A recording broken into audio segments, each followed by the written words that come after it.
Yesterday marked a significant milestone in Zimbabwean history as it commemorated the 4th anniversary of the passing of Robert Mugabe. Mugabe, who served as Zimbabwe's first post-independence leader for a staggering 37 years until 2017, left behind a complex legacy that continues to exert a profound influence on the country's politics. Mugabe died in Singapore on September 6, 2019 at the age of 95. He had been forced to resign 2 years prior by his military. Even in death, Mugabe remains a polarizing figure in Zimbabwe. His time in power saw both successes and failures. He emerged as a prominent leader of the movement to end colonial Rhodesian rule and white minority government.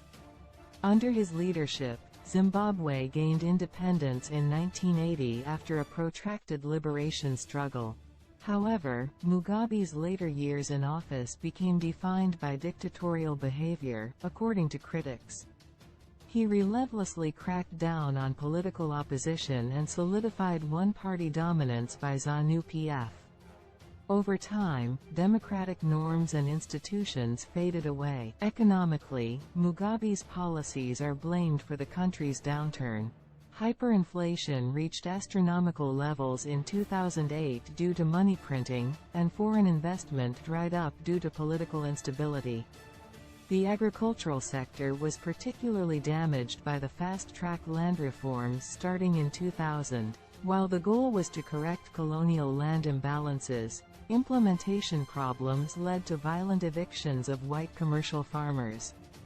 Food production plummeted, and Zimbabwe became a net importer despite once feeding all of southern Africa.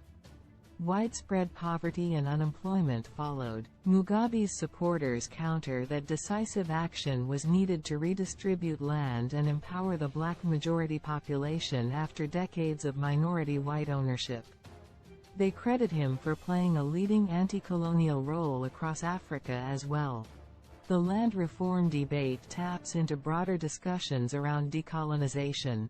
Did Mugabe go too far too fast, or was radical economic change necessary to achieve social justice after the liberation struggle? Reasonable people disagree on where to draw the line. 4 years on, Mugabe's mixed legacy continues influencing Zimbabwe's politics. His successor Emmerson Mnangagwa has established himself but still utilizes an authoritarian governing style.